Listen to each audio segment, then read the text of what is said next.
Hello Guardians, it is Ebontis here, and we are back in another week of Destiny. It is July 21st, and another weekly reset is here. Nothing too crazy happening this week, no progress on the Exodus/Evacuation quest, but we do have one new thing that you can start working on, a couple other triumphs. So let's jump into this week, July 21st, in Destiny 2.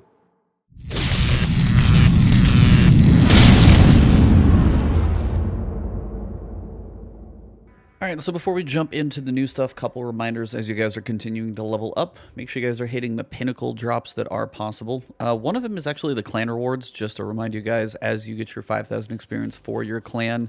It says powerful gear tier 2, but it does still technically count as a Pinnacle gear, but it's just one of the plus ones. It is very similar to any of the basics of doing your 3 strikes, matching the current elemental burn, if you do 3 gambit matches, and then also one for the 4 matches in the core playlist. All of those count as pinnacles. So say if you're 1051, those will drop as 1052. And then the clan reward will work the same way. I don't know why the tooltip shows different, but it does work as a tier +1 pinnacle drop, not a +2. Now for your +2s, remember you've got the 2 dungeons, both Prophecy and Pit of Heresy. And then you've also got your raid of Garden of Salvation, and then your Master Nightmare hunts, and then the new stuff this week is what we're going to talk about here for a sec. So we've got the Grandmaster Nightfalls starting this week. Now remember, you have to be above 1075 to play, but you also won't get any benefit of being any higher. So as I'm 1072 or 3 right now, I actually can't join. The 2 ways that you can get there, remember, are both your gear score and your artifact bonus. So if I get like one more piece of gear to bump me up a smidge more, and then I get a little more out of the artifact, then I should be good to go. So say if I was 1059 gear score and my artifact I got it up to 1016 or up to +16, then I would be good to go. So a little more leveling for me, but when it comes to the Grandmaster Nightfall itself, remember it is power level 1000, no matchmaking of course, and you have a crap ton of modifiers. So this one's got Epitaph. Taken combatants generate blight geysers when defeated. I haven't actually seen that one. That sounds interesting. You're going to have tons and tons of champions. So you're going to have Overload and Unstoppable. And with the Grandmaster modifiers, you're going to have extra champions. Your loadout will be locked when you start. Match game will be on. Enemies are going to have extra shield. So everything is just really, really hard to kill. So make sure you go in there with like an organized group that's willing to go into this thing. And the main reason is you have Extinguish. If all of you die, there's no like wait for a timer and respawn. And you don't even start over at a checkpoint. You go all the way back to orbit. So it is definitely one of those things that will be an ultra challenge for a lot of us. I am going to try and do it this season. And I recommend if you are thinking about it to definitely try it this season. Because right now, we still have our entire arsenal of weapons. When the fall hits, remember there's a lot of things that are going to be sunset. Well, it's now November 10th. It got pushed off a little bit. But many things are going to be sunset and therefore no longer active in things like this. So high level activities, you're not going to be able to pull anything forward, like your mountaintops or your recluses or anything else. Exotics will still come, but there's a lot of things that won't be. So if you want to try for Conquer, my advice this season potentially would be the best way to go. Now, if you're looking at the Conqueror Seal, it did pop up today. We've got the Corrupted, Savathun Song, Lake of Shadows, Strange Terrain, Festering Core, and a Garden World. Now, there was an issue with Festering Core previously where that was kind of having a glitch with either like drops or something, so they should have that one fixed by the time it comes around again. Now, as the season is extended much longer, you're going to potentially have a lot more chances to do this, because the way it worked before, they went through all 6 weeks, and then I think for the last couple weeks they would have like the featured one up in the director that you would be able to pick from, but then also you'd be able to come down here. And later on, they're going to give you the option to play basically all the strikes. So even if you don't have even a remotely high enough light level now, this is a really long season. You're going to be able to bump your light level up quite a bit. So if you ever get to the point where you are high enough, you know, you're 1075, 1080. Again, your light level will be 1075 in the strike, but if you get up high enough, you could technically, towards the end of the season, knock all of these out at the same time in the same week. So if you get a good group together between now and then and get leveled up, you've still got time. So don't feel like you miss out just because you missed the first week. I may not even get started this week, but you'll be able to access all of them later on. So that's definitely one thing to consider. Another reminder, if you guys are still working on the heavy hitters, which was glitched for a while, I got the Howler last week. The Pyromaster should be up this week. I saw somebody confirm on Twitter that you can finish this triumph, so you will be hopefully 19 of 21 by now, and then the last 2 for their Season of Arrivals likely are going to be related to the Solstice of Heroes, which starts in August, so we've got a couple weeks before these 2 come in. Not much else you can do there. Same thing when it comes to, the MMXX Seal. I've got one more raid to do, so if you guys are looking for raids, make sure you guys knock those out. trials. You need 7 victories just in matches themselves. You don't have to go full flawless 7, but just 7 victories. I might do 1 per card, restart it until I get it, so that'll be a struggle later on. But most of these you can work on if you're looking for raid groups. There's a lot of them out there.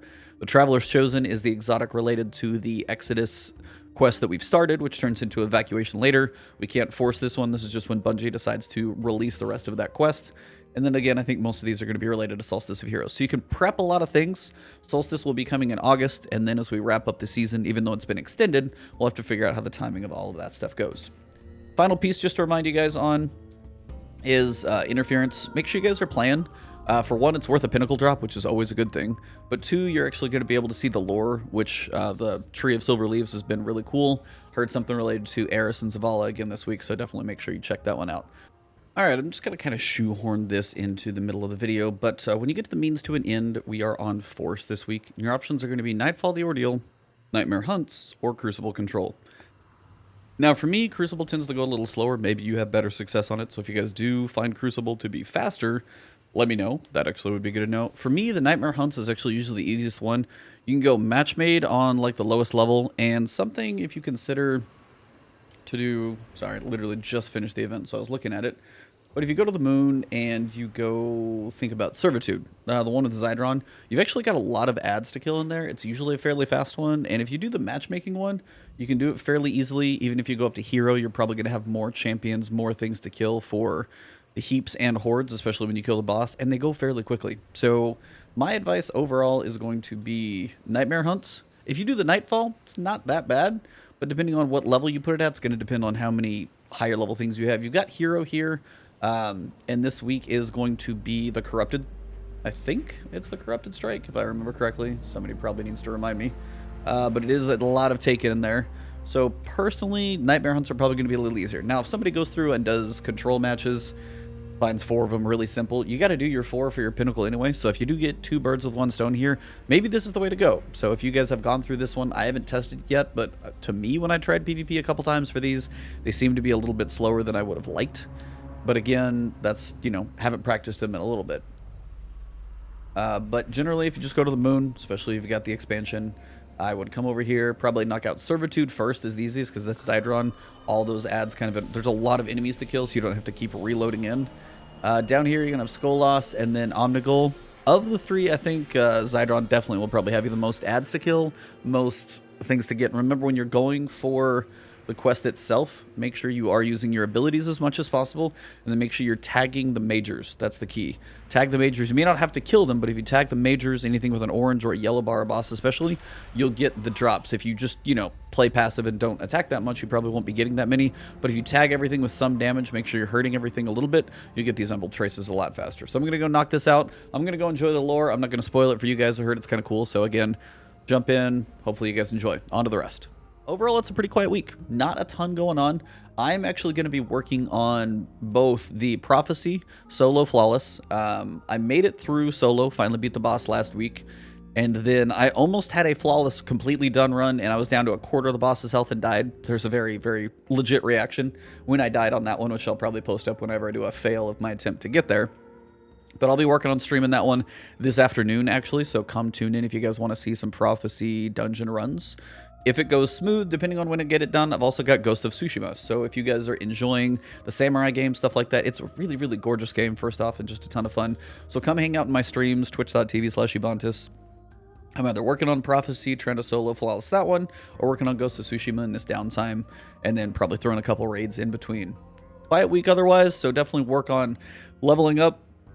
If you want to consider Conqueror, I do advise trying to make sure you do all your Pinnacles, try and do your dungeons, get some groups together for that one. You can solo the dungeons, not the easiest thing in the world, but you can. But if you get groups together, know that none of the dungeons are overly difficult. And if you're getting new into the game, it's time to level up. You've got till November 10th to knock a lot of this stuff out. So we have much more time than usual this season, probably another 100 days to go. So pace yourself, don't burn yourself out, but you've got plenty of stuff to level up on if you want to, or like me, take little breaks here and there with different games that pop up. So thank you guys for tuning in today. If you got any questions, you guys can hit me up on twitter.com/Ebontis. You can find me streaming on Twitch, and then right here on YouTube. If you enjoyed the video, drop a like below, leave comments if you got questions. But as always, if you haven't subbed yet, we are climbing up to 50K. We are not that far too. You guys have been amazing with the support. Hit the subscription button and that alert bell. That'll keep my new videos coming to your feed as well. Thank you guys very much. I'll see you soon. Have a good one.